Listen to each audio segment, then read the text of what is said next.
Ma'am, the session is live now, ma'am. So, good evening, everybody, and welcome once again to this episode of Naari Nayan to Nivesh. This episode, conceived by Dr. Jayashree and Dr. Shraddha Surekha, has become a very popular. This whole series has become a popular series, and there is a lot of feedback that we are getting about all the sessions that are happening. This is very different from what we routinely discuss in our academic meetings, and this is to do with finances. And finances today, especially for ophthalmologists, has become very, very important. You need it for your ophthalmology, you need it for your personal life, for a better life, and thus it is very important to learn about finances. Thank you, Dr. Jayashree and Dr. Shraddha, for doing this whole series for us. And last time we learned so much about stocks, and I'm sure many of those who were yet not in the stock market have entered into the stock market, and very soon they will be making good profits and sharing their knowledge with us. So this time it is gold, it is real estate, and there are some alternative investment assets also. And all this is something which we have knowledge but very little knowledge, and we need to get the right knowledge. And apart from that, there is also a talk on finances at the level of Nayan and Dr. Anita Jabbar. And we are very, very lucky to have an excellent panel for us with us. Thank you, Dr. Manoj Mathur sir, for joining us. We are indebted to you for taking out your time and being a part of this. Thank you, Prasanna. Thank you, Dr. Anagha. You have I just saw you that you have joined. Thank you so much for taking out your time, and the rest of the panelists. Dr. Anuradha has also joined, and Dr. Purvanshi, and the rest of the panelists will be joining soon. So over to you, Dr. Jayashree. So, good evening, everyone. This series, Naari Nayan to Nivesh, has been running very successfully, as Madam has mentioned. Very huge thanks to Dr. Mohida for this opportunity and for conceptualizing such a beautiful discussion, beautiful webinar. And we have, as this days progress, as weeks progressed, every Wednesday at 7:45 p.m., we were discussing one step ahead from, we have started from emergency fund. We have started from the basics of personal finance, stepped every week, stepped up from emergency funds, and we have covered mutual funds, insurance, and we have covered stocks in detail. The specialty of our webinars is that we have discussed from with a point of view that even the beginners should understand. And now we have reached a phase where we are discussing about the other aspects, other asset classes beyond the financial assets, the digital assets, that is the gold and real estate and other aspect, that is the physical assets. And along with that, women are stepping more into other societies, the ophthalmological societies. So finances are also a major part of ophthalmological society. And how to handle that is an important discussion. So today we have two exemplary speakers, Dr. Saumya, who will be dealing with the gold and real estate, and Dr. Anita, who is herself treasurer of KSOS, Kerala State Ophthalmic Society. And we have, as Madam has really truly mentioned, we have an exemplary panelist, because everyone is so special. And when I was going through their CV, I mean, it was so difficult for them to contain their CV in single slide. And to read out that is going to be a real task for me. But I'll do that, try to go through the slides quickly. I'll share my screen.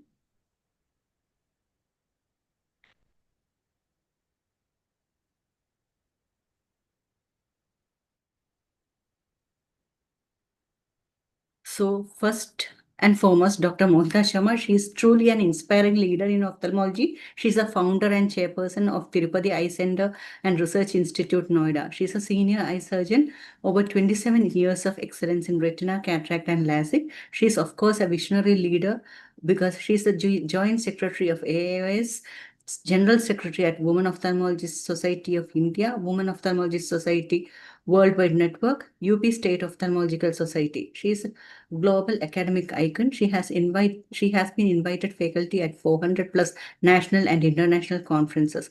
She has been recipient of prestigious honors including WIO Honorary Award at San Diego, Champions of Change Award at Spain, Dr. B.C. Roy Award, Wonder Woman Award at AIMS, and numerous national and international recognitions. Regarding me, I am Dr. Jayashree PV. My designation is Glaucoma Cataract Consultant at Arya Eye Care in Thrissur, Kerala. My interests are in glaucoma and cataract. I am also the WS Junior Associate Head at Kerala chapter. Beyond ophthalmology, my interests are in finance and spreading financial literacy.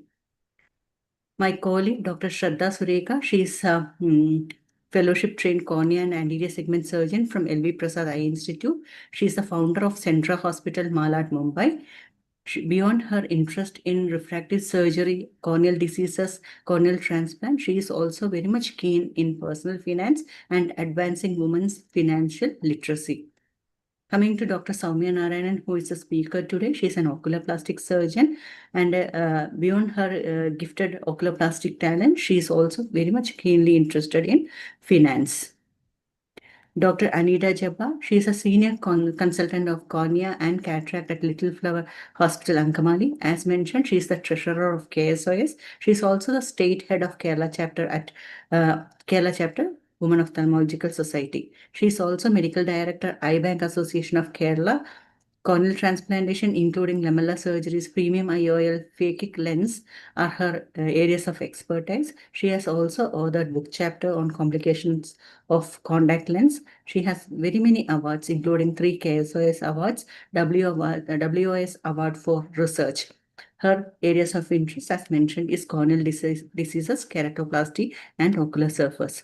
And Sir, of course, needs no introduction. Dr. Manoj Chandra Mathur, he's a senior consultant of glaucoma at Swaroop Eye Center and Medivision Eye Care. His areas of expertise, he has mentioned as glaucoma. She has very many areas of expertise and key positions. He is the honorary treasurer at AOS, past president of Telangana Ophthalmological Society and Hyderabad Ophthalmological Society. His key projects include various AOS common practitioners issues, which includes insurance and other aspects at AOS. Very many positions are there. It is beyond the scope of a single slide. Areas of interest is in glaucoma and practice management. Thank you, sir. And Dr. Anaga Hero, yet another visionary leader. She is an expert surgeon. She has many national and international awards, and she is a national and international faculty. Her leadership roles are exemplary. She is the president of Maharashtra Ophthalmological Society, member ARC West Zone at AAOS, members Scientific Committee AAOS, executive member of IIRC, member FBS Women Power and Women's Empowerment and Networking Committee. She has built a legacy, expanded the Anil Eye Hospital from 750 square feet clinic to a network of 7 centers. She is very much recognized for her excellence, multiple awards and accolades for her Best Doctor of the Year, Tejaswini Awards, Stree Sanman Puraskar, and many are there, which are beyond the scope of a single slide. Thanks for joining, madam. Again, at another personality, Dr. Arti Nankya ma'am. She is a senior ophthalmologist with 30 years of plus experience, and she is the principal director HOD at Max Eyes Hospital, Dwarka. And her areas of expertise also includes in femto laser refractive and cataract surgery, squint surgeon over 30 years of experience. She is into very many Rotary activities. Her projects include CSR of Sabic Oil Company. She was heading CFS as business head, and she has again got awards for Rotary Best Doctor Award for 3 years, two Best Doctors Awards 2018, over 18 years of tenure as Pan Max Doctor since its inception, was Leadership Awards, and very many papers in many journals. Again, at another important personality, Dr. Prasanna Venkatesh Ramesh, and he is one of the youngest panelists, but very many accolades for him, Director of Glaucoma and Research. He has won so many gold medals itself, MS gold medalist and FACO gold medalist. His areas of expertise, he has just mentioned glaucoma and research, but there are many areas of expertise, including 4D diagnostics, augmented reality, artificial intelligence, etc. And he is at this point of time editor in chief of TNOA and vice president of YOSI. And he is taking TNOA to uh, Tamil Nadu Journal to higher heights. Again, Dr. Anuradha A, Associate Professor. She is from Bangalore. Again, her areas of interest, expertise is in glaucoma and cataract. Key position, she is a faculty there and is a joint secretary. Her projects and papers are related to glaucoma. Areas of again, interest is in glaucoma, cataract, finance, and artificial intelligence. Dr. Sarita Shetty, she is the director, senior vitreoretina surgeon, affiliated to Shetty Eye Care, areas of expertise, cataract, retina surgery, management of uveitis and neurophthal, key position, head of retina department, faculty and examiner of Lotus College of Optometry. She has started her own clinic 6 years back, finance, swimming and dancing beyond ophthalmology. Our La, next panelist is Dr. Soumya YJ. She's the medical director at Soumya Eye Hospital. She is into vitreoretina and diabetic retinopathy. She is heading position as State Assistant Secretary at IMA Karnataka. Her projects include diabetic retinopathy awareness, vision saving initiatives. Public health, financial literacy, wealth creation, and smart investing are the areas of her interest. So I assume I have taken little longer time introducing panelists because we have a beautiful array of panelists here. We will use each and everyone today. Use your wisdom. Please do share and actively participate. Thank you. We can move over to the first speaker if she is ready. Yes, ma'am. Then I will share my screen.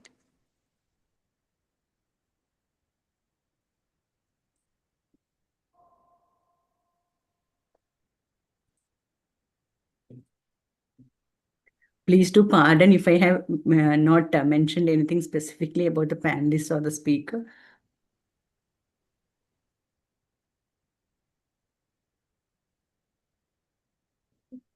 Is the slides visible, ma'am? Yes, yes. Okay. Thank you, Jayashree ma'am, Mohita ma'am, and WOS for this opportunity. It's my pleasure to present in front of the expert panel. So today I'll be talking about gold, real estate, and alternative investment. So I am Dr. Soumya Narayanan, an oculoplastic surgeon, and I am not a financial advisor. I'm just a financial enthusiast.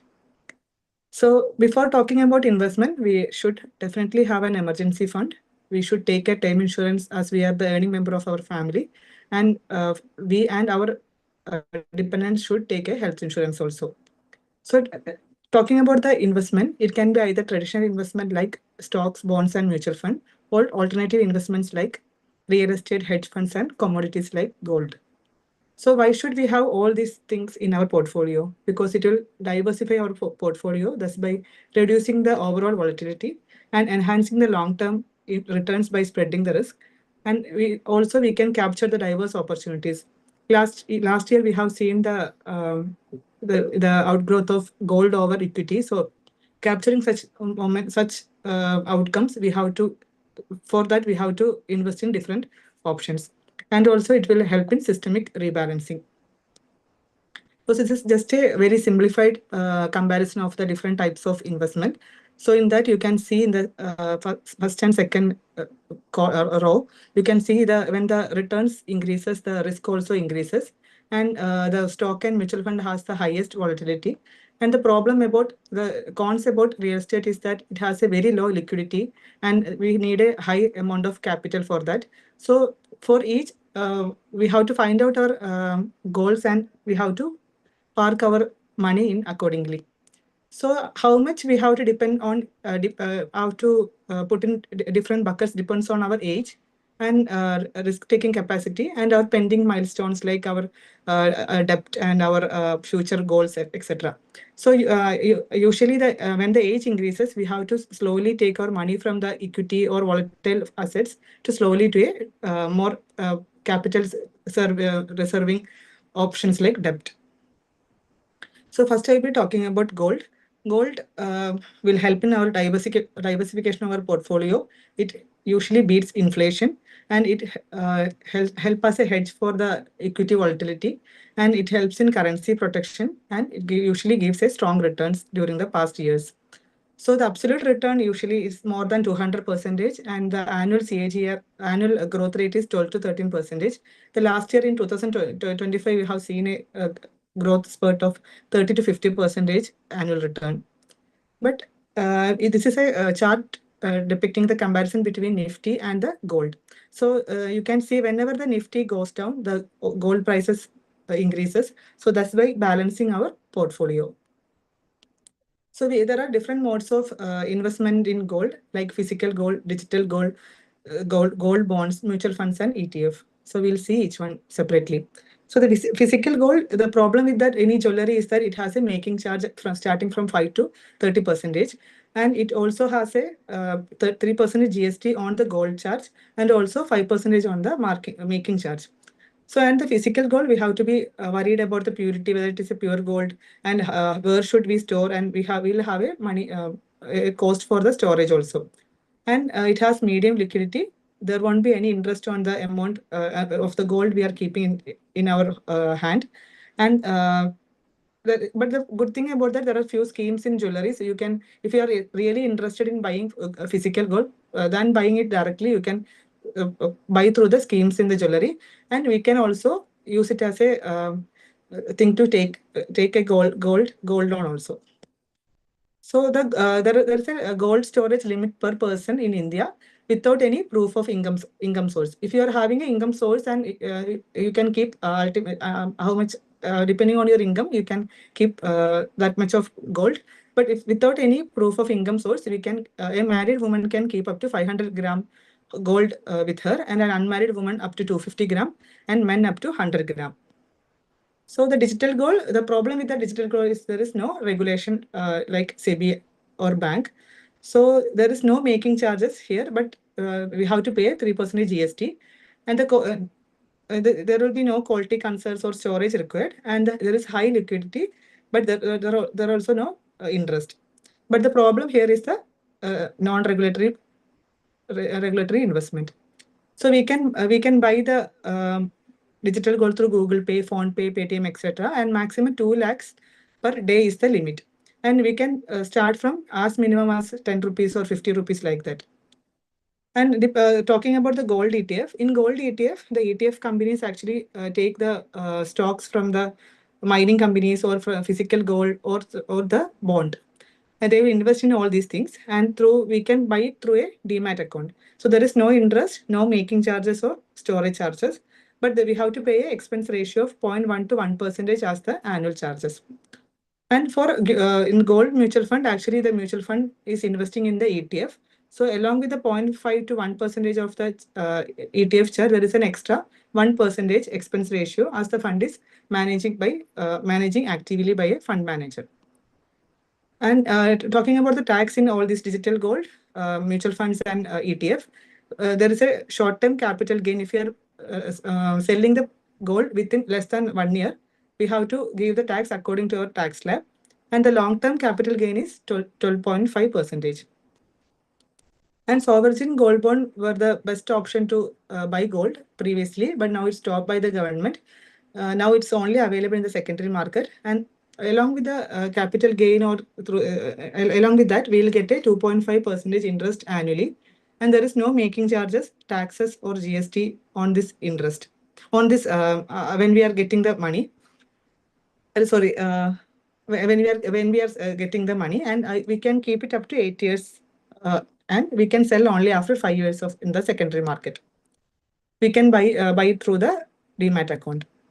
And this is a just comparison of all these things. In this thing, you can see the return after 5 years. If you are keeping it as 40%, the effective return is actually more for the sovereign gold bond. That is including the 2.5% interest, and it is less for the mutual fund because we are the expense ratio is 1% we have to give, and the effective return of physical gold, digital gold, and mutual fund ETF is almost same. But in physical gold, we have to worry about the purity and the storage cost. And but in digital gold, and because it's not a regulatory thing, we have to be careful. So now it's about the real estate. So we can buy properties in residential properties, commercial properties, industrial like warehouses, agricultural land, or mixed use spaces. And when we are buying a property, we have to be careful that it's a RERA approved project, because RERA is the Real Estate Regulatory Authority of India. So they give each property a RERA number. So we have to go through all the certifications, the specification of the square feet or completion time, everything before buying a commercial or residential property. So the two types of gain we are getting through real estate is that one is the rental yield and second is the property appreciation. So for the rental yield, there is a gross rental yield, that is the annual rent divided by the property cost into 100. For the residential property, it is varies from 2 to 5% in India, and for commercial, it is 7 to 10%. But actually, are we getting this amount? No, we are not getting this rental yield, because there are annual expenses for this property. So net rental yield will be less than that, nearly 2 to 3% lower than the gross rental yield. And also the demand supply location and the property type also will affect the rental yield. So this is the picture showing the rental yield in the major cities of India varies from 2.9% to 4.45%. So about the taxes on the rent, only 70% of the gross rent is taxable. And if you have taken a loan against this landed property, the entire interest and the municipal taxes, everything is deducible from the gross rent. And if you are having only a rental income, up to 17.14 lakh is tax free. And the advantage about this is that there is a steady income as rental and there is a long-term appreciation. And one more thing about the real estate is that the leverage.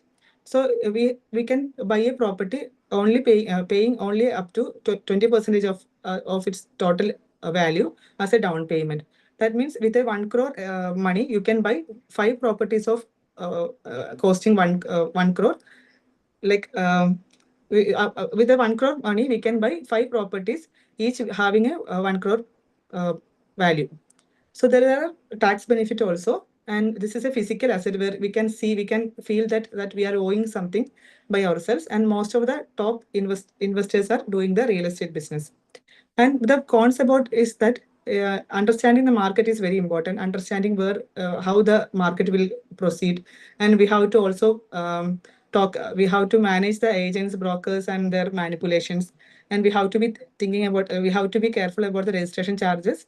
And also, it has very low liquidity. Finding out sellers is very difficult when we want to sell the property. And in the initial stage, I have told the problem about real estate is that we have to give a large amount of capital, and also the liquidity is very low. To overcome that comes the REITs, that is the Real Estate Investment Trust. So in that, companies that operate or finance income producing real estate sectors like office spaces, malls, etc., allowing the individual to invest in a large scale properties via stock exchange. As I told about stock exchange, it is regulated by SEBI, and there is the minimum investment is very less. And this companies has to give 90% of their income as dividend to the investor, and also 75% of their revenue should come from rentals. And they can only put less than 10% of the investment in under reconstructed properties, and 80% of the investment should be in income generating properties. And this is actually a risk adjusted returns is better than the equity. So in the REITs, the investor purchases a share, and the REITs gives the money as to the income generating properties, and it takes the rental income or the interest and gives to the investor. So there are three types of REITs: equity REITs, mortgage REITs, or hybrid REITs. And the importance of the advantage of REIT is that there is ease of trading, which will diversify our portfolio, income generation, and capital appreciation. 6 to 7% CAGR is there for income distribution, and there is a 4 to 5% annual price appreciation also. So there is a total of 10 to 12% pre-tax. The dividend is tax free, and the interest or rent is according to our tax slab. And there is long term capital gain. If it is we are selling the property in less than 1 year, sorry, more than 1 year, that is 12.5%, and short term capital gain according to your tax slab. The advantages of REITs are higher, it gives higher dividend, portfolio diversification, income is secured by long lease, there is liquidity, and there is professional management and transparency as it's regulated by the SEBI. So we can use it as a long-term retirement plan as there is an infrastructural boom in India. So we can buy the REITs through the companies like Embassy, Mindspaces, Brookfield, or Nexus through our agent like Grow or Siroda. And one more new thing is the infrastructure investment trust. So that is InvITs. So instead of here, they are investing on the bigger spaces like road, airport, etc. So that are these are the few examples like Indus Infra Trust, India Grid Trust, etc. So now we are going to the alternative investment. These should be only should take 1 to 5% of your portfolio, depending on your risk appetite, and they are highly volatile. So often recommended for sophisticated investors due to complex risk. So first about the commodities. So the commodities, buying raw material such as energy, metals, agriculture, and livestock. The key way to invest in commodities are like through the futures, ETFs, stocks, or physical commodity. So we can buy different kinds of like crude oil, gold, silver, etc. And the good thing about is that there is diversification, hedging against inflation, and high returns during supply shortages. But the problem with the is that there is high volatility, storage cost, risk associated with futures, and geopolitical political factors influencing the supply.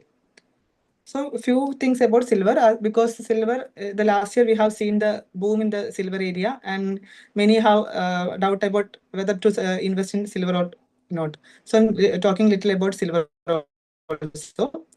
Silver we can ask like gold, we can buy like physical silver, digital silver, silver ETF, mutual funds, and also the futures. So this is a chart comparing the silver and gold rate. So gold is given in a blue color and silver in red color. So you can see the gold is less volatile than the silver. So usually the gold we are using it mainly for investment, and second for jewelry, and also for the central banks. But in silver, along with there is a industrial usage also. So it is used in solar industry, electronic industry, and automotive industry, which are actually booming now. So there is a high demand for the silver in our market, but there is a supply shortage. Why there is a supply shortage? Because there are no silver mines. The silver is getting as a byproduct when we are mining for other things like copper or lead. So there is a supply shortage now. So that gives uh, the supply demand disparity.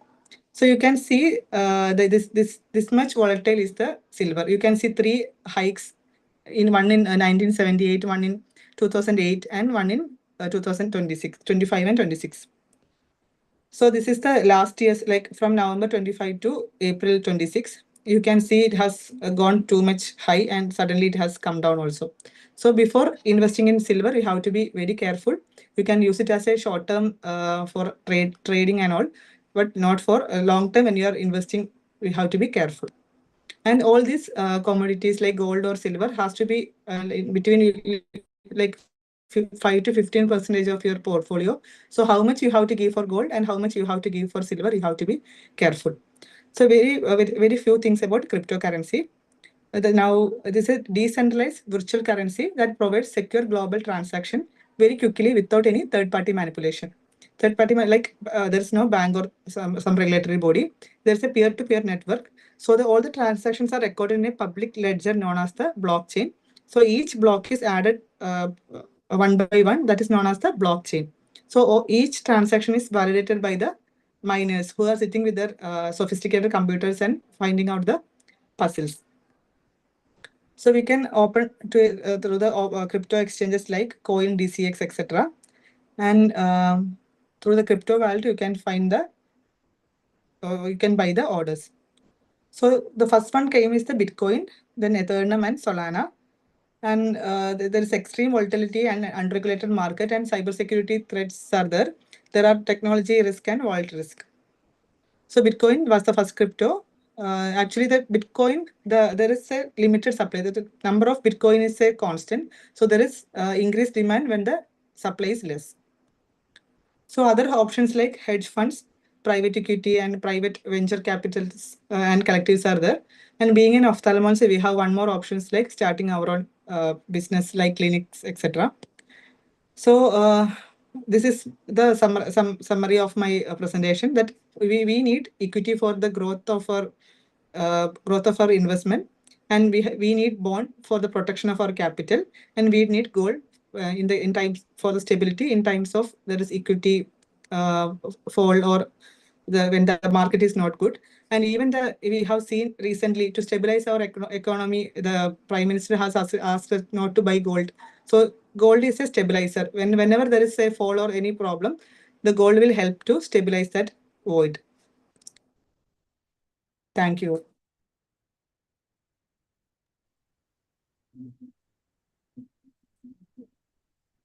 So that was a wonderful and elaborate presentation. You have actually covered the most important topic of concern or interest nowadays, the gold and silver, and the real estate aspects. Why real estate, buying proper real estate or REITs is better, and even the other asset classes. But before discussion, can we also complete the other topic and then go to the discussion? If even though it is not very much related, but we'll take the questions and panel discussion at the end. So, Dr. Anita, are you ready with the presentation? Yeah, yes, Jayashree. Shall I share the slide? Please, madam.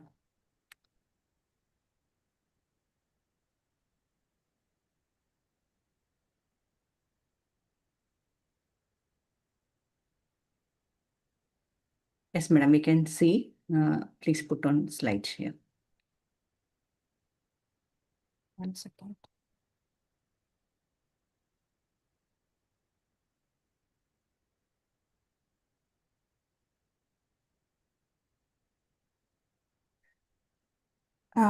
Is the slide share visible, Yes, Jayashree? yes, yes, Is it yes, the madam. slide share mode, no? Okay. Yeah, we can see as a proper slide, madam. Okay, Jayashree. Good evening, everyone, and thank you, Mohita ma'am and Jayashree, for this wonderful opportunity. And first of all, I must confess that this is probably one of the most uncomfortable presentations I have ever prepared. But when we will be very comfortable when you are talking about your clinical subjects. But when someone says something about balance sheet, reconciliation, cash flow and all, my confidence level drops considerably. So when I took up the responsibility of the treasurer of Kerala Madam, Society can of you Ophthalmology. switch on your video? Yeah, sure. Yeah.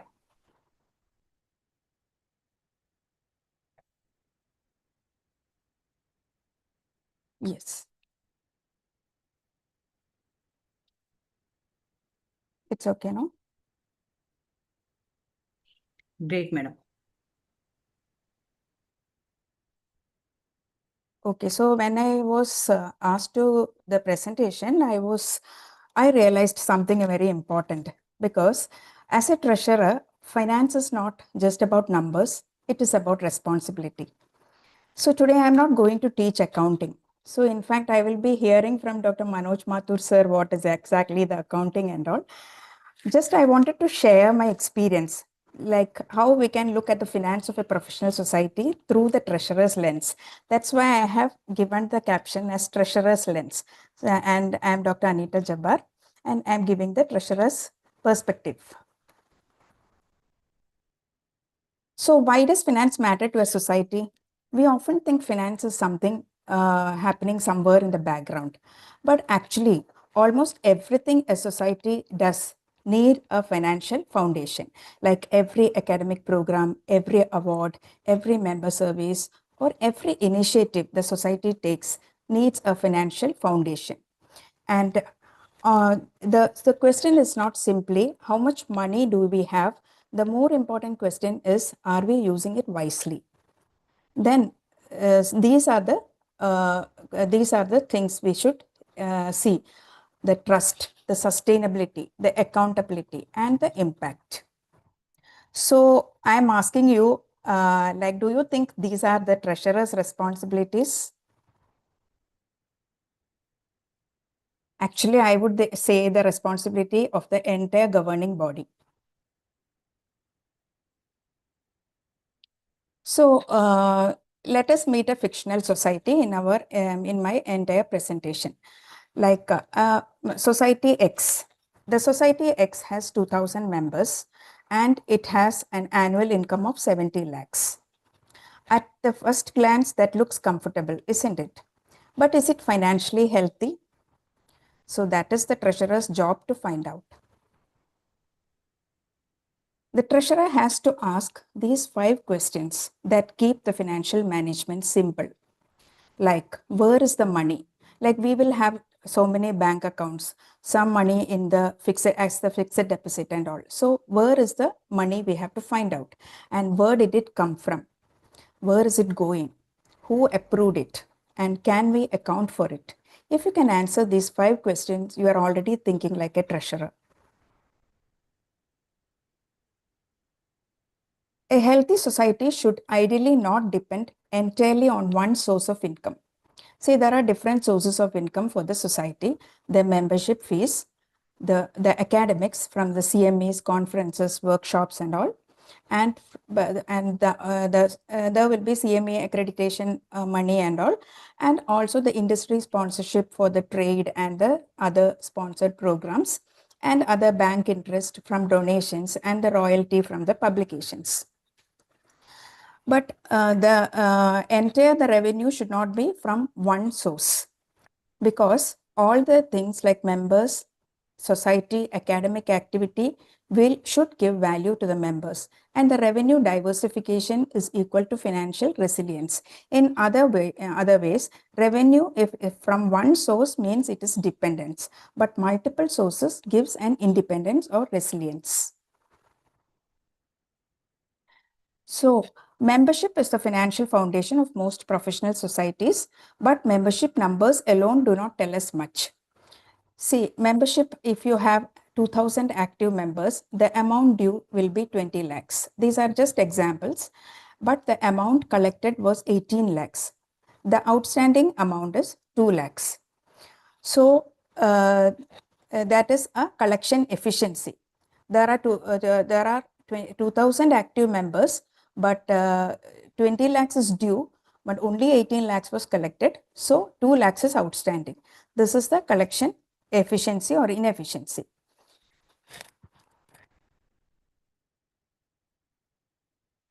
And the conference also, this is particularly important for conferences. So suppose a conference may have a turnover of 1 crore. Do you think that can still produce 1 crore profit? No. The true financial result should be all the money will come from the registration, sponsorship, and exhibition, but we should calculate it against what we have spent for the venue, food, audiovisuals, faculty, logistics, etc. So the surplus and the deficit we have to calculate. And in any academical society or a society, we should not use the terms profit. We should use the terms as surplus or a deficit. So professional societies often depend on industry support for the academic activities. There is nothing wrong with that. But the sponsorship is important to the professional societies, but it has to be managed with transparency and with boundaries, fairness, documentation, and scientific autonomy, because the industry can support the science, but it should never dictate the science. And clear documentation, fair opportunity, and scientific autonomy protect both the society and its sponsors. So, as a treasurer, I find it easier to think about the expenditure of a society in 5 broad buckets rather than dozens of individual bills.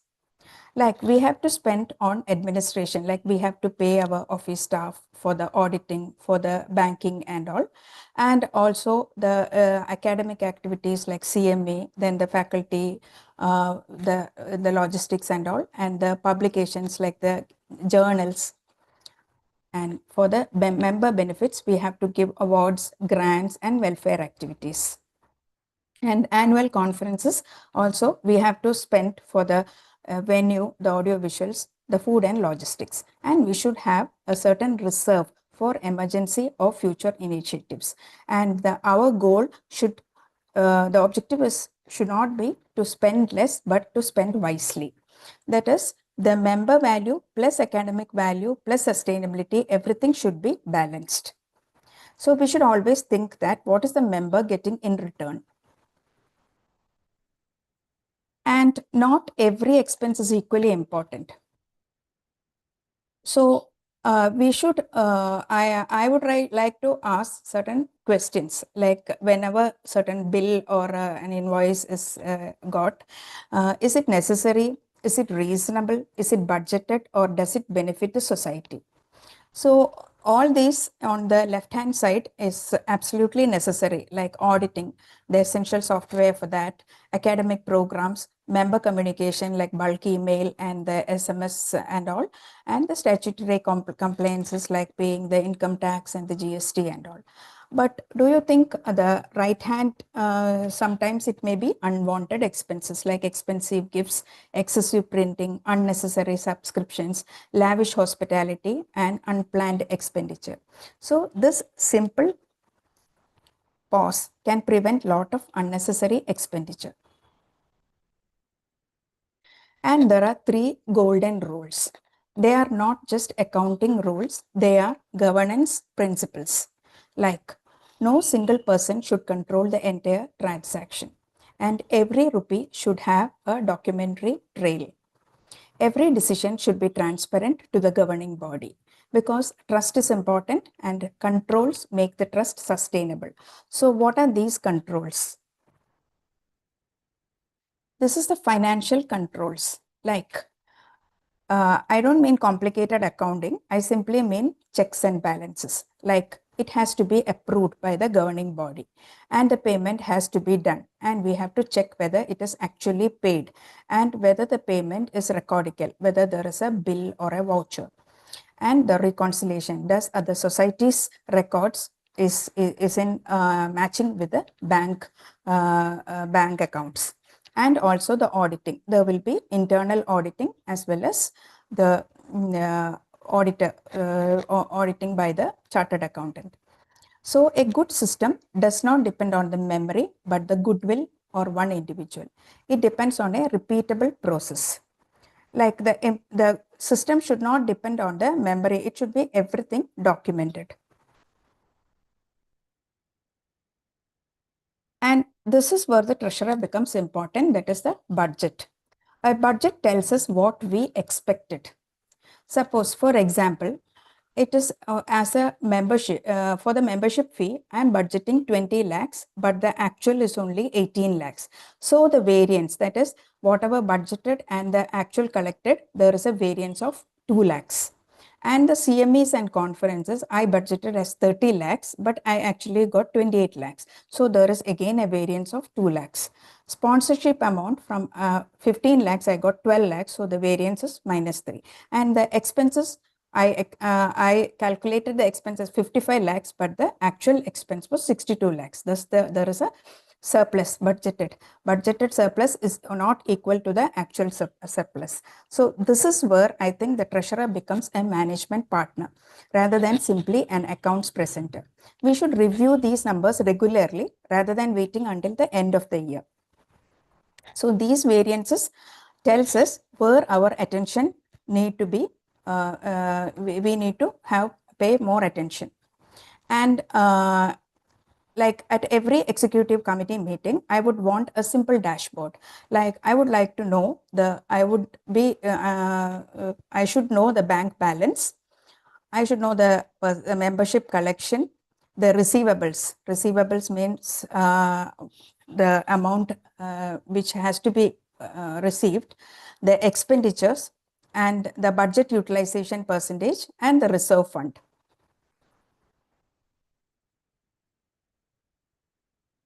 So the treasurer is not merely the person who presents accounts or writes checks.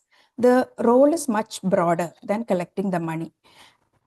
We have to control everything because we have to plan the annual budget and control the cash flow, monitor between the income and the expenditure, and control over the control, because we have to get approvals and we have to have documentation, because we are having a financial control, and the clear updates about the variance should be reported to the governing body, and also the funds should be protected, like reserves and the compliance should be ensured. So the treasurer is the financial custodian, but she or he may not merely the person who presents accounts, because he or she has to plan, has to monitor, advise, or protect. And most importantly, the treasurer should be able to advise the executive committee on the financial implications of decisions. So this is a practical checklist. A healthy society has a budget, should have a budget, should have regular bank reconciliation, proper documentation, defined approval hierarchy, timely membership collection, conference-wise accounts, adequate reserves, regular financial reporting, independent audit, and transparency. Because the financial health is equal to the system that work even when people change. That is, the deeper point is that the system should continue to work even when the office bearers change. Most financial problems do not start as major problems. They begin with poor documentation or delayed reconciliation because the problems are found later onwards, unsettled advances because there is unclear liability, and excess cash flow, that is higher control risk. Sponsor dependence because there is variability and income volatility, and there is no reserves because, and there will be little resilience. That is, when a difficult situation comes, you will take more time to go through it. And perhaps the most dangerous sentence is, we have always done it this way, because our predecessors, we used to tell that we have always done it this way, but that is not the correct attitude. So finance is not the destination, it is the infrastructure that allows a society to learn, to teach, serve, recognize, and grow. Because every rupee entrusted to us carries a responsibility. And at the end of the day, a successful society is not the one that simply has the largest bank balance. It is a society that uses its resources with integrity, transparency, and maximum impact for its members and for the profession. And as ophthalmologists, we are trained to protect sight. And as office bearers, we also have a responsibility to protect the trust placed in us. That is, for me, is the treasurer's lens. Thank you. So it's such a wonderful presentation that you have made, madam. So actually, like you have increased the trust value, one thing, and I am so happy that KSOS has you as our treasurer. Safe hands, madam. And actually, like my respect has increased for you after the presentation. And since I mean, we will have the discussion after the first topic, or would you like to have the discussion of the second topic first? Uh, Dr. Shraddha, you are ready with the discussion? Yeah, so ma'am, I think we should discuss this topic. I think Dr. Manoj Mathur sir is Yeah. waiting to speak. And Yeah, sir, that is what I you felt. can, yeah. Sir, please. Okay, so it was a wonderful exposition. You have really nailed it, I must say. Exactly like when the moment remember when I took over as the treasurer of AIOS, two stalwarts, Dr. Mahipal Sachdev and Dr. G.N. Rao, they advised. So they asked only one question: what is the annual expenditure for your annual conference? So I said around 16 to 17 crores. Both of them were unanimous. They said either you must see to it that your corpus develops 5 times the cost of your conference, then you can declare the society financially independent. So the first thing when I took over as the treasurer, in my first report, I wanted to reveal the bank account, not the amount in every account, but what are the accounts through which AIOS manages its funds. So I just revealed that the four wings, they operate through their four different accounts. We have a life membership account, and then we have two general fund accounts in two different banks to take care of the volatility and this thing. And for our online transactions, you need to have an online account. So this is the basic thing that every society, like because of AIOS thing, we have so many accounts. Not necessary that every society should work in that direction, one or two accounts, or depending on the activities of the society, you can plan. The most important thing is when I got these inputs from these two stalwarts. So when I took over, the reserves of AIOS was to the tune of 41 crores. So at that time, as we all know, our society has an 12A and 80G exemption. So what does 12A mean? 12A means that whatever reserves that you have, whatever collections that you make, you need to spend 85% of your receivables to maintain the 12A status. If you don't spend 85% of the revenues that you collect, then the first year when I took over, there was a lot of surplus. So I had to give an undertaking to the government saying that I will use these surplus funds in the next 5 years. So what does it mean? I can keep 15% of the turnover. I can add to the corpus. So what goes straight away to the corpus? The number one thing, we have a separate account for it, is the life membership amount. Whatever life membership amount you collect from the members should never be touched. That automatically goes into the corpus of your society. Only the interest accruing out of it goes to the general fund, and from that you can manage your resources. But the life membership fund, you should never touch for any kind of expenditure. Then second thing is, like, if you need to grow by 15% annually, 41 crores, I immediately it occurred to me I can save 6 crores as a corpus. Actually, after from Cochin to Kolkata, our reserves went up from 41 to 47, then 47 to 50, 52 odd, and then now it was my proud privilege to declare our reserves as 60 crores in the last mid-year managing committee meeting. So what does it mean? Every year, we are seeing to it that our coffers go up by 15%, so that now we have reached 60 crores, but at the end of the term, my endeavor shall be, the endeavor of the AIOS team shall be to see to it that we grow by 15%. So in the next 3 years, if we attain 80 crores reserves for AIOS, that means you are getting almost 5 times the reserves of what your annual expenditure for the conference is. And hopefully by 29-30, AIOS treasurer can declare AIOS as financially independent. So that in case of any eventuality like COVID or whatever happens, our society runs. There is no risk to the establishment of the society. So this is how you have to carefully manage. And then after the first year, as I said, I gave an undertaking to the government saying that I will spend the extra fund in the next 5 years. So with that coffers in mind, the secretary, in fact, the entire executive committee, office bearers committee, governing council, we decided on implementation of so many new schemes for the students. Like OCAT was already declared. We started the scheme called Guru Sangam. So in order to encourage the teachers to showcase their talent. So then FACO, we converted it into a convocation type of a setup, and so many things for students, for practitioners, so many initiatives were taken. The idea is simple. Whatever revenue you generate, 85% you need to spend, and 15% can straight away go into your coffers. So that is a broad understanding which, as Dr. Anita pointed out, yes, to a certain extent, you feel as a treasurer, you're only implementing the decisions of the governing body.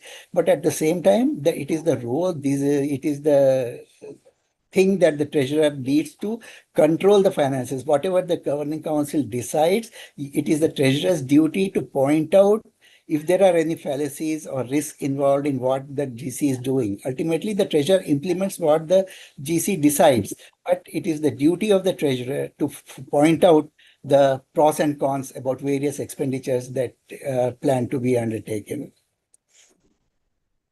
Exactly, sir. So I became treasurer only 8 months before, and the system is very nicely followed.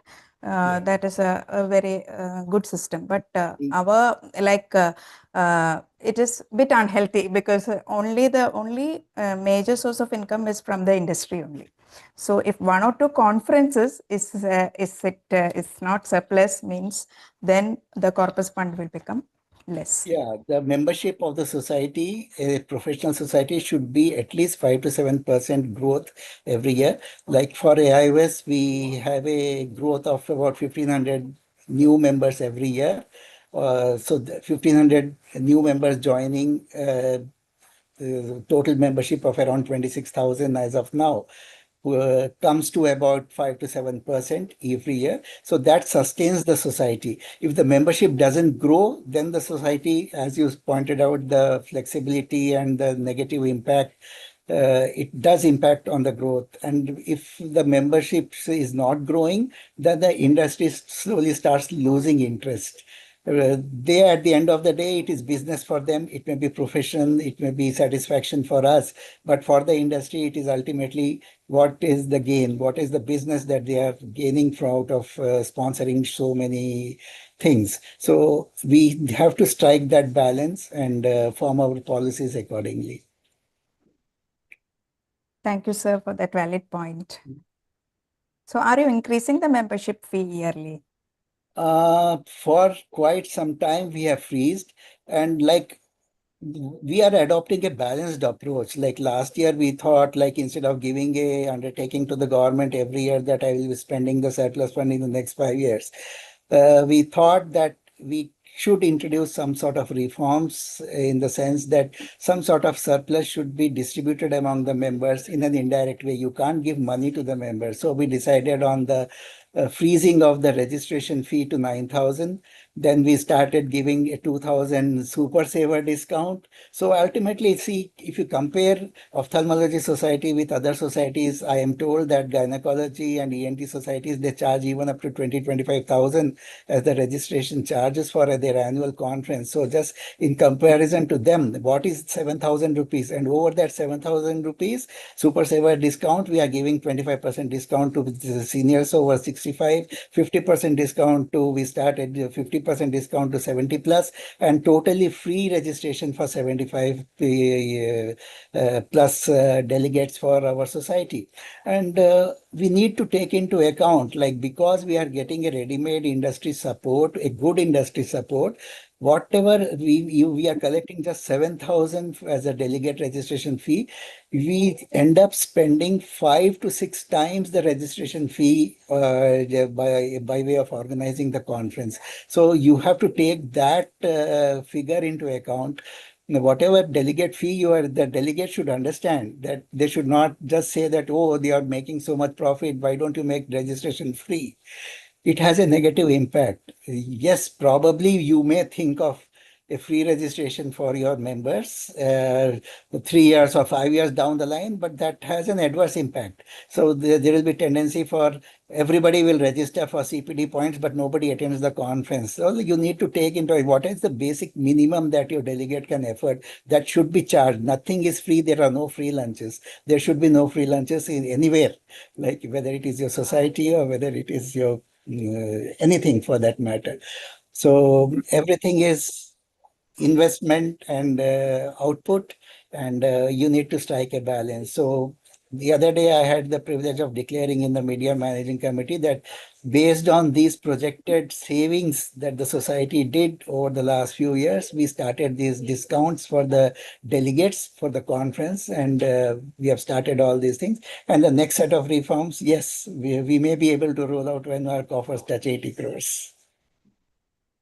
So this is mainly the profit from the conferences, no, sir? This Basically, yes, from where, as is surplus. nicely presented in your slides, the corpus develops through the membership this thing. So now you may say, like you may say that why should the membership fee should be 10,000 or 12,000 when you're making so much profit? Because the corpus develops this. And why should a new member be getting a subsidized entry for all your hard work of you maintaining your membership for the last 20 years? So there should be a premium for the member to take a membership. Like a new member should understand the importance of your society. That's the reason why you should not slash down on the joining fee. Like just to get a increase your membership and all, like you can have schemes or at a short burst, but I personally feel that in the long run, you should always encourage the members to pay a average amount and then take up the memberships to understand the importance of the society. The membership should not be like a free charity or this thing. Like you must give adequate importance to this. There should be a premium. The delegate, the doctor trying to join the society should understand the value of the society, the value of your membership. That increase really increases the coffers of your society, and that membership fee, whatever you collect, you should never spend a single rupee out of that life membership fee. That should directly go into the corpus of your society. Sir, what about the LDP programs you're conducting for the members? Are they charged like any registration fee? Are you charging? FDP, LDP, Leadership LDP. Development. Leadership Yes, programs. LDP development program is like we are doing it in association with the third party. And for that, they charge about 38,000 rupees for a 2-day or 3-day workshop, depending on the thing. So the sponsorship and all, like we do take it from the society, but the members, they pump in their finances to a large extent to cover for their expenses in this thing. What we do from the state societies, we, at least from Telangana Ophthalmological Society, what we do is like we try to give them some grant from the state society because we are nominating them to the LDP program of AIOS. We give them a grant to cover for their travel expenses for the LDP program. But the fee, Symbiosis and the other places where whatever the ARC is doing, most of the fees has to be borne by the LDP partners. Okay. Dr. Anaga, ma'am, you're still there? Ma'am, you are also a Yes, part of yes, yeah. many Yeah. many organizations. Any comments regarding this topic? Yeah, actually, I was really inspired by Madam's talk, and it is an excellent presentation on how it should ideally be. And as president of the Maharashtra Ophthalmological Society, compared to AIOS, it is definitely on a smaller scale, but it is one of the largest societies in India. So we have close to around 3,700 to 800 members, and it is growing. And as Dr. Manoj Mathur really pointed out truly, that the membership has to keep growing. And even though we have not actually raised our charges for the members, but we are really happy to see that the membership is growing. And when you actually do so many activities and stand with the society, definitely the trust of the members also increases. So, and we have also been always in the surplus. So, thankfully, and thanks to all our predecessors and the presidents and treasurers before us also. So I think that is a very important part that we need to look at. Yeah. Thank you, madam. And it is like we were totally discussing about personal finance aspects, and we were hearing about being financially independent and sustainable on a personal front. But ophthalmological society also, when we hear that AIOS is on that path to become self-sustainable and financially independent, is gives immense happiness. And another one question that I would like to ask is that, is there anything specifically, any financial mistake that you should avoid on the way that could like tumble that path to financial independence or sustainability? Uh, I think what I'm doing is like you have a strict audit, and what I am documenting for since the last 1 year is I've asked the chartered accountant. This year there was a renewal for our society for 12A, and we faced some obstacles in getting it renewed. So what I said is like I asked the auditor to make a compliance report. So there are so many compliances that we need to obey to maintain our 12A status. So you need to spend money for the right causes. You can't distribute money to your members. You can't spend it overwhelmingly on your, say, for example, transport, accommodation, incentives, perks for your members, something like that. Or what you need to do, what you need to spend for the society, for the community, what your society is doing for the members, education for the members, practice activities like that. You need to show a common cause for your expenditure and not on your personal expenses. So that really you need to take care, and you have to comply. And for that, I asked the auditor to prepare a compliance report. This is not to be presented in the general body, not to be presented to the government. But tomorrow, if there is a question from the government, especially when our society is due for renewal the next time, we should be in a position to submit these documents that yes, every year we are complying with all the things that are required to maintain our 12A status. And we can submit those compendium of compliance reports, annual compliance reports, then the society will not face undue hurdles in getting the registration renewed. So with that intent, like we are trying to do our best, and we need to see where we can spend, for what purposes we can spend, and for what not. So that is to be really taken into account. And you can't splurge money, you can't launder money, but you have to use it judiciously for the welfare of the society as a whole. And in that, if you are doing something for a select group of members in the interest of the society as a whole, you are permitted to do such that kind of an expense.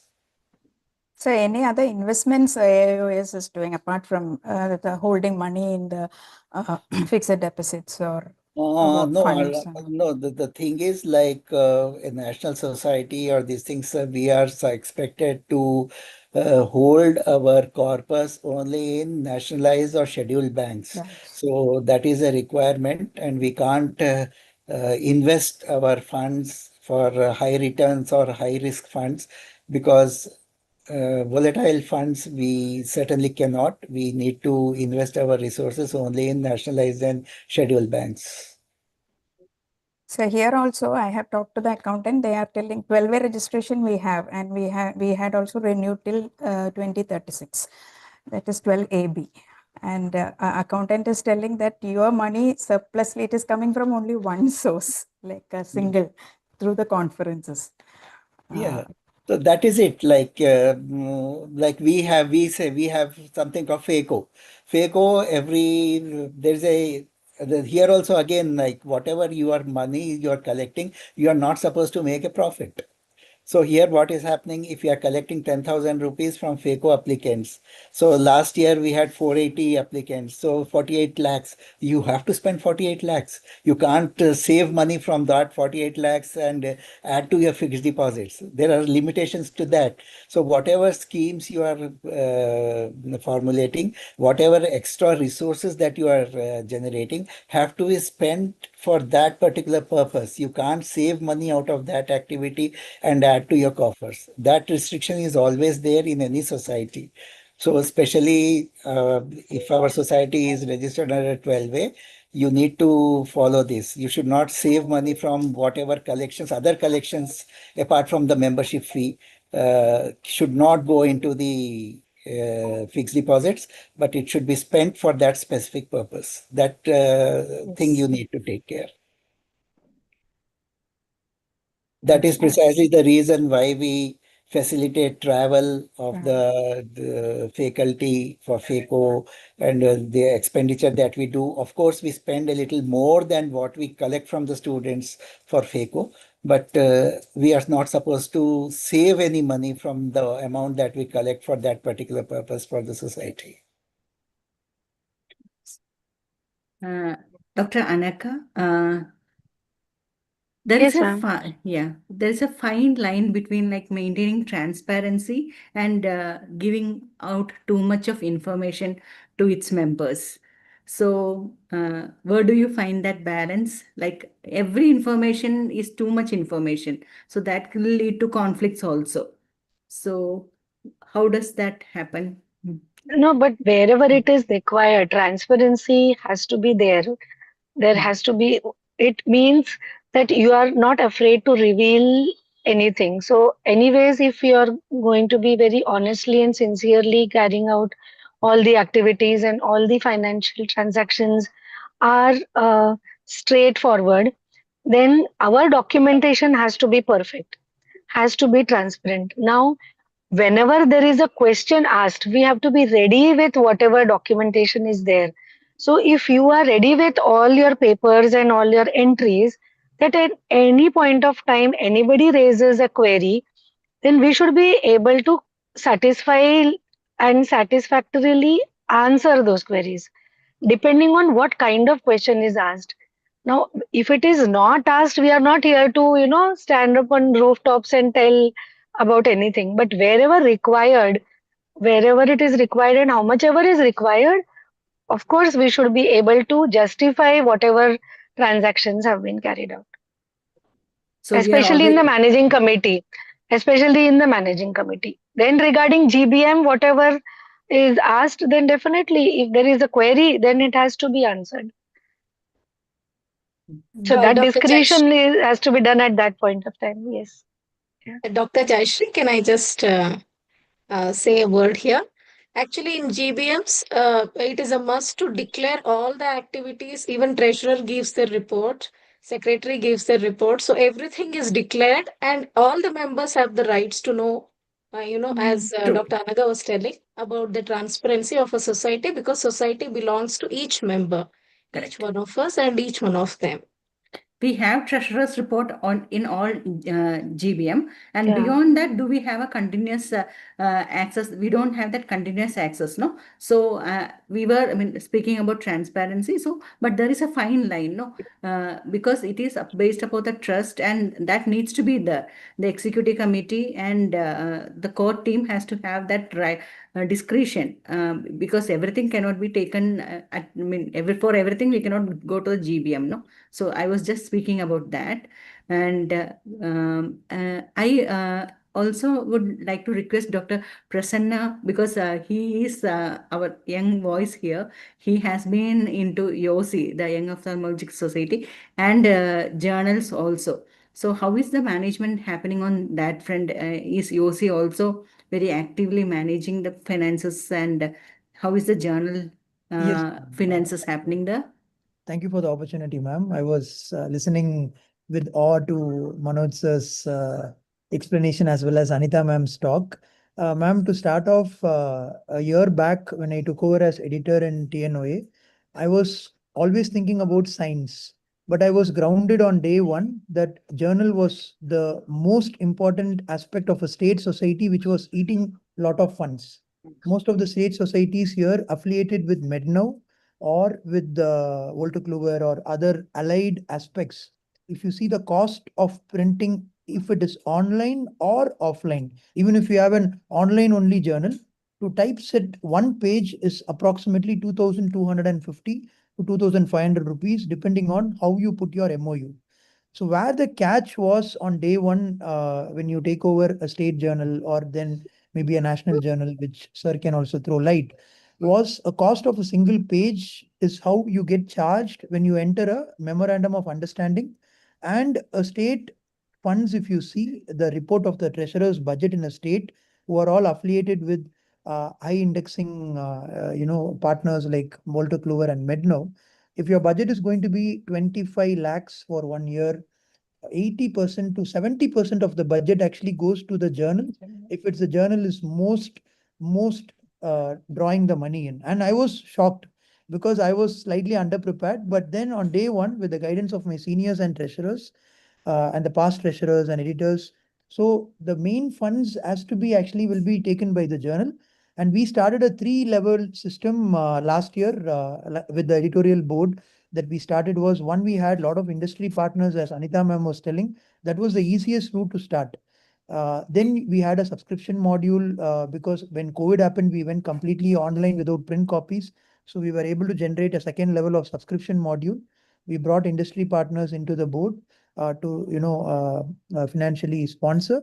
Then as an editor, what we also did, our team was we start with all the MOU clauses, how we can generate revenue and make the journal self-sustaining financially. Because as I told you, we have the pages of up to 200. So 200 pages will come up to 4.9 to 5.2 lakhs per quarter. That's a huge amount for a state society, especially for journals coming crossing up to 20 lakhs for manuscript management system and other perks and other services that you take.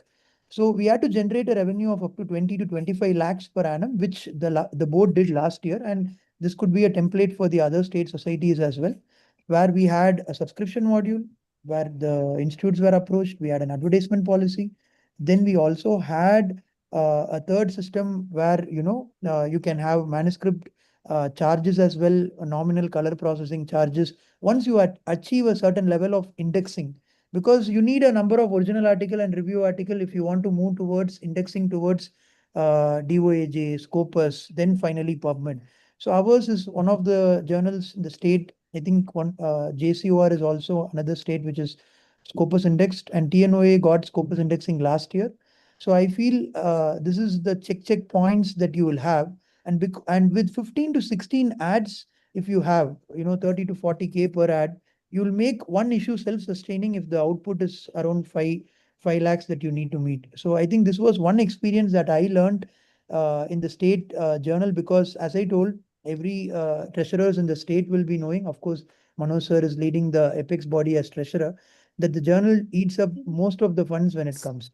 And coming to the last part, I mean, the most important part of the young ophthalmology movement, ma'am. The funding that really started was again 3 years back when we started again with the blessings of seniors, AAOs especially, where we started our own YOSICon from an AAO's YOSI forum, where again Manoj Mathur sir was there to guide us along with all the AAOs office bearers. They showed us the way that you need to have a separate bank account, and that's when we started. We are just an organization which conducted a 3-year anniversary conference of YOSICon. But with the guidance and with the vision of seniors, what we were able to achieve in the first year, we had 180 registrations for 2 days conference. And last year and this year, 2025 and 2026, we were able to escalate to 1,200 nationals with 63 internationals last year, and this year 1,500 nationals with 220 internationals with 39 countries. All this was only possible because of funds. If we don't have a self-sustaining, a good, robust system, Manoj sir has covered everything. We are just an embryo or a baby who are trying to, mimic the thing that AO is showing us the path. But we were able to do all this a 3-day conference with a pre-conference day for networking, a 3.5-day conference in UC this year, which was one of the biggest pan global, not even pan Indian, because we never had a YO gathering of 40 countries before. Even AO or Europe's have not been able to do it, or Asia Pacific for a standalone body, not for a general body like an Asia Pacific or a global body. So that was possible only because of funds, and sir has covered almost everything.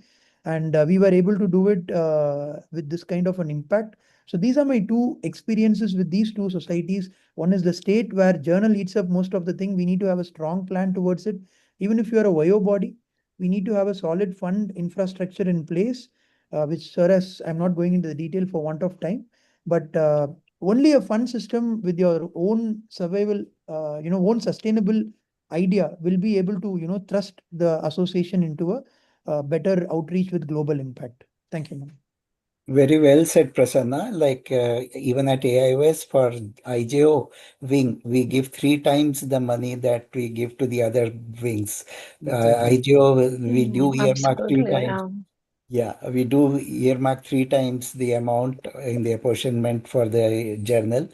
But now, since the iOS journal is well established, well entrenched, we do get a good amount of royalty. So now we are saving a good bit of surplus from IGO. Probably with the general body in future, probably we may have to rejig the apportionment clauses. But as of now, every wing, whatever X amount gets, journal is given 3X, and that is required to run a Yes, yes, yes, yes. Same here, even at Maharashtra Ophthalmic Society and JCOR, as you were mentioning, is from MOS, Yes, and ma'am. that is Yes. also Scopus indexed, and Yes. that is one of the heaviest paying. Uh, Ma'am, you are right, ma'am. Actually, when I took over, first thing that the past editor told me was have a look in the MC because the funds will be the only thing that will be discussed more, not science. So when that happened, as yes, Manoj sir rightly pointed out, I yes. took the whole MOU and as sir told royalty, I put a mail asking about royalty and I got almost a clean sheet, like almost 100 rupee or 200 rupee. I'm not able to do much with that. And as another thing, sir, what I was able to identify as editor in chief and our team in TNOA was able to do is we had a small section called marketing with the MOU that we had with the Volta Clover, where we were able to utilize it to the max. If we catch an advertisement from our side, the 100% of the ad revenue goes to the state society. Or if they catch an advertisement from their side, only 70% goes. So my take to the state societies, especially for aspiring for higher levels in editorial from Scopus to PubMed because the page count gets increased. We need to know everything A to Z because last year the budget which was allotted in our state, I remember very vividly because we finished a week or two back and 80% of the budget they cited as on when announcing it's going to the journal compared to what it is. So obviously we need to have a self-sustaining module and thank you to all the seniors here. Mano sir, he was one of the first I reached out to when I told sir I'm taking over editorialship, and he also guided me a lot with his wisdom. And I think many seniors here, Anita ma'am, Anaga ma'am, who I was mentored under the AO's LDP program as well. Thank you. Editor And publication is the best step forward for youngsters. Like I remember year 2000 when I was inducted into the managing committee of Andhra Pradesh Ophthalmological Society as editor publication because that is a PRO job. In those days, our society newsletter used to be just, stenciled and cyclostyle. From that, when I became the editor, the first edition I printed a copy and circulated. So that was a big boost in the year 2000 for me. And to be in the limelight and then sustain yourself in the society. so about KJO also, it is eating up much of the funds because 6 lakhs per quarter, but they are not allowing any advertisements. Ma'am, maybe ma'am, the MOU that was signed, we had our editor, Dr. Sharmila ma'am, in 2022, who drafted the MOU.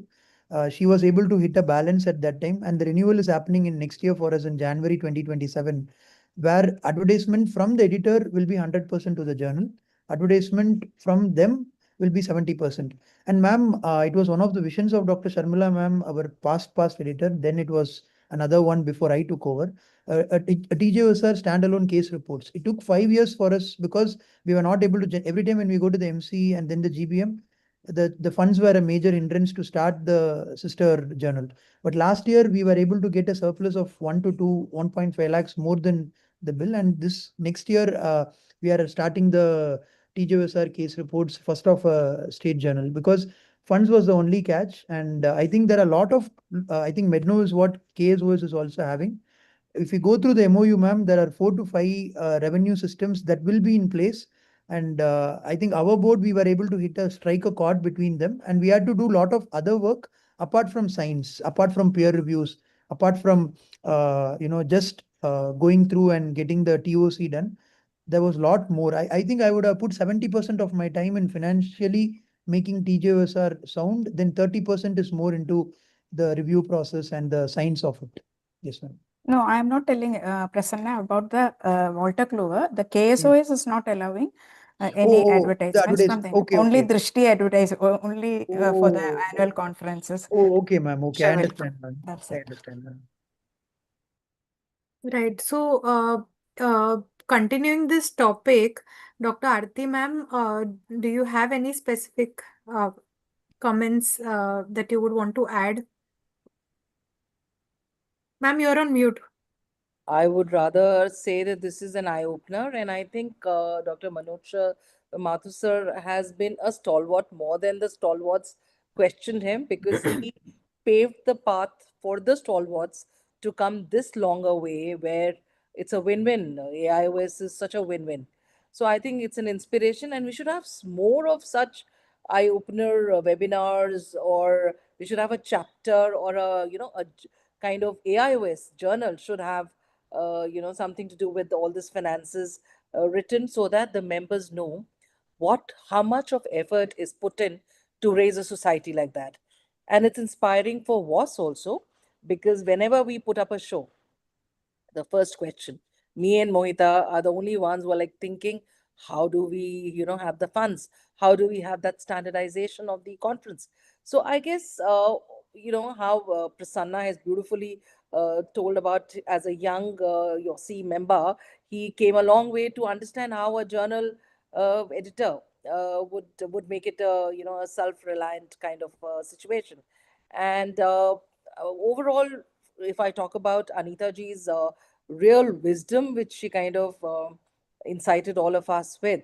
So for me, it was an inspiration, because being such a important member of a society, I still don't know the finances and how a society can be self sufficient to have year after year conferences. So it's not only membership, it is, and whatever I learned about spending whatever you get, and the surplus is totally very, I would say, a cost effective one. So it's not like a surplus which is for luxury. So all that know-how for every member should be, I think, have you should have a session in conferences to apprise everybody about it, on a personal level also. Then we become investors. And I quite like Dr. Soumya's talk.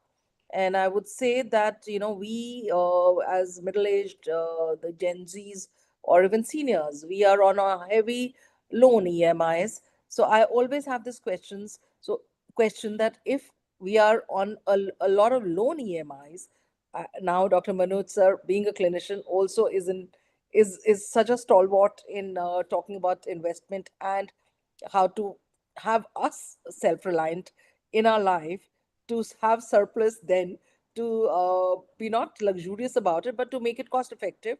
Then what is the best investment, apart from being in the gold, jewelry, or gold, silver, or the SIPs, or the mutual funds, or the FDs have become a I feel, and all the rest of the compartments we've been earlier exposed to. So I feel all these two talks did superbly well. And of course, the last but not the least, I would just want one answer for a personal investment, the best bet, and of course, society's learned a lot from you, sir. So I guess I call it a great show. Yeah. Right. While thank you, Dr. Aarti ma'am, for your insights. Dr. Sarita Shetty ma'am, let's move over to the first topic, and any comments or your inputs regarding that. Let me make a comment. Actually, the gold has lost the luster after such a beautiful discussion. It's like more valuable than the gold itself. Yeah, please. Yeah, that's No, nicely put across, Dr. Jayashree. I think you very well, like mapped it, I guess, because we have had such a wonderful session here with both the topics so diverse and yet so important. And like what Dr. Aarti, clearly mentioned, I think we should have these topics in somewhere in our conferences, because the way the inputs like of Dr. Manoj, like how Dr. Anita, Dr. Anaga, obviously all our stalwarts, they put it so nicely, and we as the general practitioners, that we become aware, like how rightly, Dr. Manoj said, like it does cross our mind, like we have such big, the AIOS, and we have to pay so much money for each conference. But then when you actually come to the numbers of it, and then you see that how much is actually being spent across, so we are totally unaware of, the diversification even of the, expenditure that happens to such an extent. And, it is really, it is so wonderful that you all have been doing such a great job all these years, silently, and we are just reaping the benefits of all of that. And yeah, coming to the first topic, I think Soumya did such a beautiful job in putting together so many different things, all the alternatives to just the equity, the investments that we do generally. And I think the takeaway here is it's more the diversification. I think that is what the ultimate, that what we have to here put our funds in different baskets. So it cannot be just one place, because obviously, like what we have seen in the last 2 years, the way things have gone, like how Nifty went about 26,000, and now how it is hovering around 24, and how gold went up and now gold down, and then you had the crude going up and down, and silver. And so I think the takeaway here is obviously diversification. Yeah, the Reds have come to a rescue in a manner that at least we are able to, have another, fundings. And obviously the real estate booming so much, and difficult to put away so much money in actually buying things. So Reds comes here to the rescue, that you can have small investments, but they can also generate a passive dividend income there. And plus the other high risk alternatives for people who are ready to take that high risk, but again, only allotting 1 to 5% of your portfolio there, so that majorly you rely on your equity, gold, and I guess some part of passive property yield, like Reds. I think that's how it is summing it up for all of us. Dr. Anuradha, thank you, Dr. Sarita ma'am. Yeah. Dr. Anuradha, if you would want to chime in. Yes. Actually, Dr. Manoj sir, it was a treat actually listening to you, because recently we had Bangalore Ophthalmic Society conference on August 1st and 2nd. I can echo with each word of yours, sir. And thank you so much for that. And talking about gold and the other alternative forms of investment, I would say any form of gold, whether it is physical or digital or ETFs or even SGBs, they are highly liquid. Any point of time a person needs money in any working period, it can be liquidated. So liquidifying it easily, that is the power to sell and buy is very very high for gold. So I would definitely vouch for commodities. And now as Dr. Savita mentioned, Soumya, it is silver is definitely on a high, even copper. There are many metals which are taking the central shape now. Actually, as Dr. Jaishri said, gold is losing its luster to some extent, yes. But then already it is, a lot of people do have selling and buying is so high that it is highly liquid. Coming to real estate, the only problem with real estate is, as we all said, yes, you need a huge capital, but it can grow multifolds provided you have time to buy, and then you should sell it at leisure. I mean, in as emergency fund, you can never sell it. Otherwise, it will either go for peanuts or you'll be in a trap. So the problem with real estate is one needs a lot of time and efforts to wait for its gain, and then you have to time the market and then sell it. That's the only problem with real estate.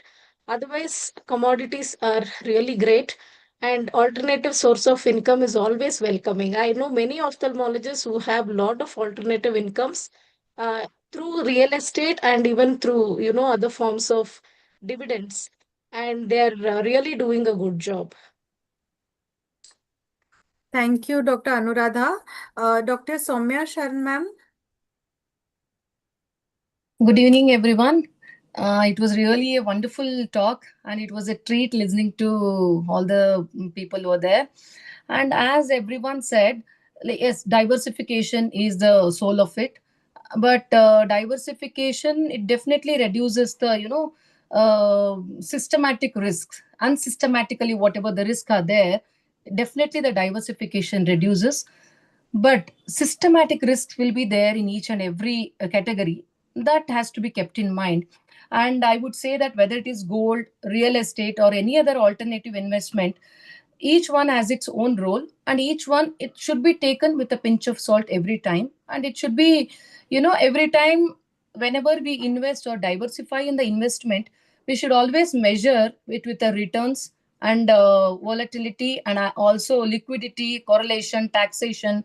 So I think each one has to be considered when we are investing, whether it's in gold or real estate. As Anuradha madam correctly pointed out, real estate gives us, sometimes 10%, 20%, a 20 folds increase, but at the same time, the liquidity matters. And whenever you need money, you may not get at that time. But when compared to equity or the FNO, where you have money and liquidity is very good in that. So I think all those things to be considered in investment. And coming to the talk by Anita ma'am. Ma'am, wonderfully we have presented about how a treasurer should look into the association matters and the money in the association. Very beautifully presented, ma'am, and so many points like I really learned, which I can definitely inculcate in my association, because I am a core member and a PRO of IMA State, Karnataka State branch.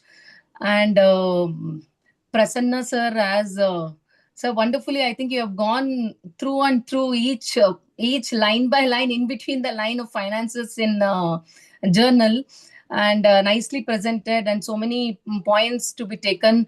And Manoj sir was like a talaiva today, like all of us were just listening to him. And very nice points you have told, sir. Self sustainability of is the soul of all the association, and is the soul of any journal to be matter.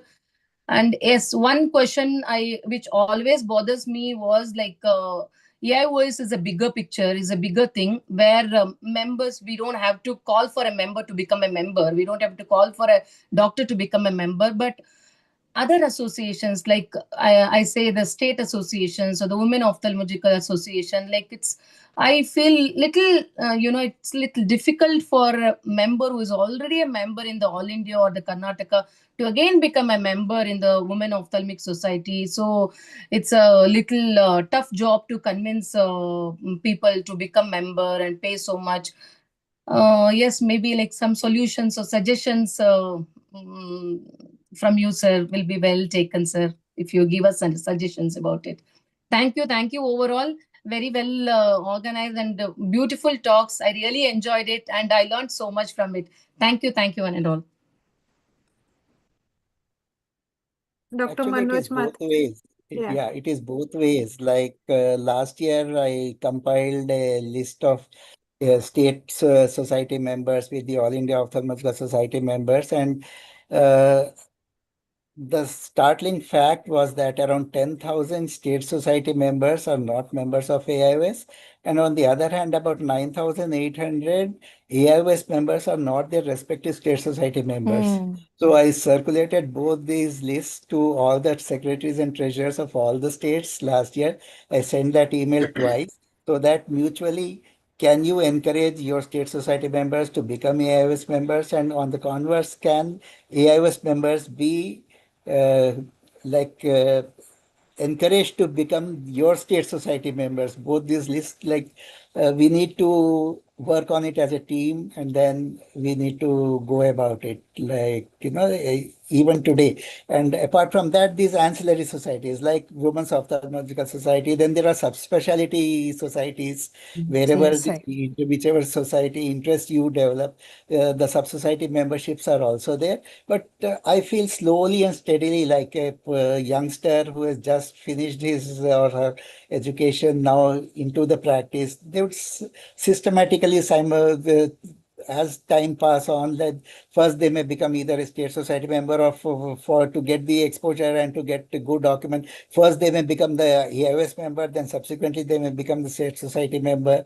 and then their respective subspecialty, and then women's ophthalmology or whatever, UOC. There are so many avenues now. There are so many societies, so many memberships at stake. So it is up to them to understand and take it. About the first talk, like I was reminded of the fact, can you believe in 1972, every month for 30 months, I used to purchase gold worth 13 rupees 85 paisa. Oh my Okay. God. So, Can't imagine now. so, like it was a family guru's suggestion that we purchased.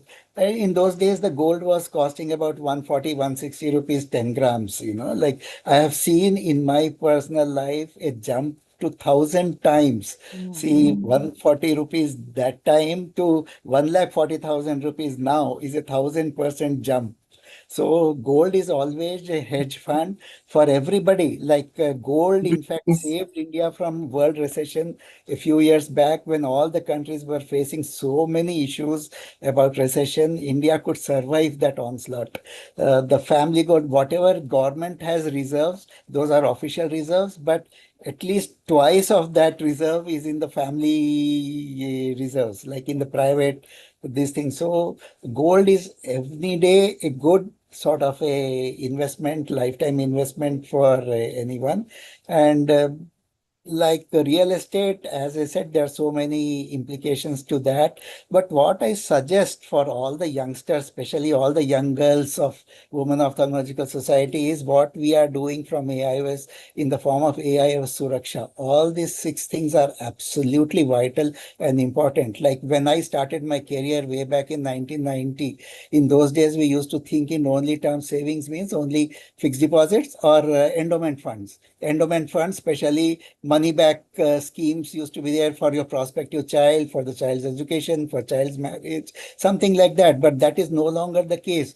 Nowadays, with so many diversified income avenues open to you all, the first thing that you need to do is first, because you are not getting a sick leave, you are not working anywhere, you are on your own, ensure your health, whatever, like at a young age. Then second thing is insure your life. Term life insurance is absolutely vital for a 25-30-year-old girl. Like by investing just 400 to 600 rupees per month, you can insure your life for 1 crore of rupees. That is absolutely vital. For God forbid anything happens, your family is not in trouble. So for all youngsters, after you insure your life, after you secure your health, then you need to secure your profession. And in that, Suraksha offers you your personal indemnity. And if you are starting your eye care center, you can have your hospital indemnity. And in the current social media intimidation era, if you want, you can enhance that cover in the form of Cover Prime.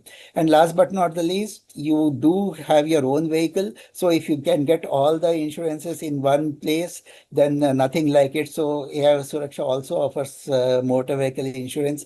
So this is a genuine scheme. Even to date, more than 2,200 AIOS members have been benefited by AIOS Suraksha. Even now, I get calls.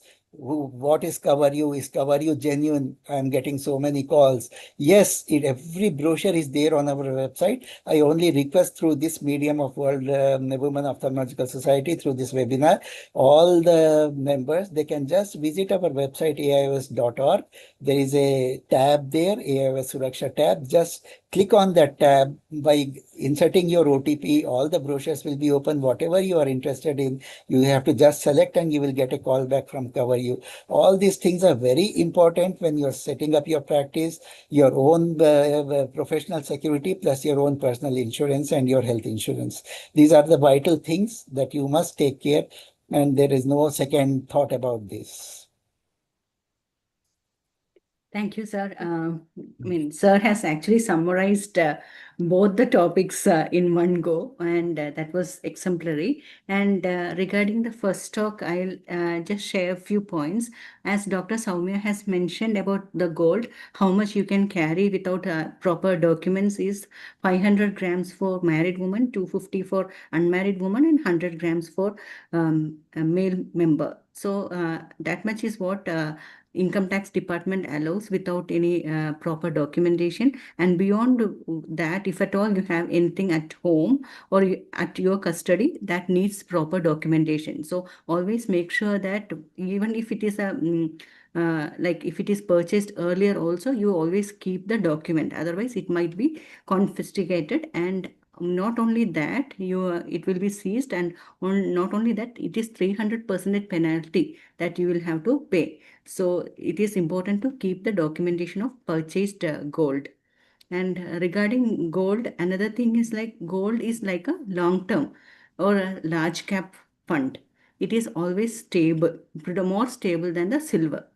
As Dr. Soumya has mentioned, silver is highly volatile. You have seen that it has increased to 175% from that peak in January 2026. It has come down to 50%. So if anybody has purchased at that peak, seeing that height of that increase in silver, you would have been decreased by 50%. So gold has also come down, but it is 25% decrease. But always we can see that gold is a proper seeable type of asset, and it is bound to increase over time, but it is on a long term. It may not be short term change. And as about the real estate actually on an average, the real estate, another important parameter is that it also depends upon where you actually purchase the real estate. Sometimes what happens, the real estate can come down in value at the site that you have purchased. If you some areas like say for example in Bangalore, if you have purchased near the airport before it came, it would have been increased many folds. But if at all some other issue places or legal issues are there, that price will come down. So you cannot bet on that. And on an average, the increase in real estate is 4.9% only. So it's not that huge. The real estate increases in value because we don't look at it every day, every month, or every year. It is usually it travels generations, and then only you sell. That is why the price appreciation is felt this much. Another thing about this alternate investment is that people are investing in crypto. Ideally, you don't have to invest in every asset classes that is around in the market. Whatever you understand, that is sufficient to make enough wealth. In crypto and all, there was a huge peak, huge appreciation in crypto value and all. But nowadays, when this new concept of quantum computing is coming, that is like any lock can be opened by quantum computers. The secrecy, the crypto nature of the cryptocurrency is breaking down, and the crypto values are coming down. So be careful about unexplained or ununderstandable type of assets. And my one concern about like the societies and I mean the surplus amount that we have, sir has mentioned it goes into FD only, sir. If at all, at least there is a provision to keep in government bonds or something like a bond. Other things are really fluctuant, but if at all there is a provision to keep in bonds, maybe that would be better. Societies Registration Act, it specifies the Yeah, understood, sir. investment in a particular way. You are not supposed to invest wherever you want. Like, But the government securities and government bonds we can do, no, sir, because in our state IMA where we run there is something called a social security scheme. There we do have around 20 CR, like we have invested in government security bonds. that is a And a principle few of large equality. mutual funds. Doesn't attract any taxation. It Yes. works on principle of mutuality. So there you have liberty to invest part of your finances elsewhere. But Registered Cooperative Society clearly specifies that the societies can invest only in specific commodities like in banks and nationalized and scheduled banks. Of late, if in the recent past any amendments are there, I don't know, but that is a fact. Like, I totally agree, sir. But it was just a wish because Yeah, like it was, but we have to be like we are under 12A, we don't pay income tax. We are supposed to, we can save up to 15% of your surplus. Rest you have to spend. Why do you need multiplication bonds and something like that? Like, if you But think it 12A is exactly. not completely exemption from income tax, no, sir. No, like Only if you don't, if you need to spend 85% of your Hmm. receivables, and 15% you can save for your society, and that doesn't attract income tax. If you don't if you save more than 15%, that amount attracts Yeah. income tax. And they But can you there can is a leeway. purchase. Yeah, there Yes. is a leeway. You can give an undertaking that this surplus fund, for some reason, we are not able to spend it. So we will be spending it in the next 5 years. And that is precisely the reason why we started from Prayogshala. We started Prayogshala Connect. We started doing these activities, disbursing money to various state societies. Now, last year, we have started this new thing. We are going to distribute 1 crore surplus to all the societies apart from the zonal societies. So this is what we are doing, like with utmost transparency and clear intent and reasoning. Like we are trying to distribute the benefit to the best of our ability for all the members of the society that helps indirectly or all the members of the society. This is the reason, like apart from the 1 crore surplus distribution to the zone from this year from Jaipur conference, we are giving money to every state society in the other 4 zones also. So, but the office spaces and like that can be purchased, no? Yes, This. we do have our headquarters, and we do spend a substantial money in the upkeep of our headquarters.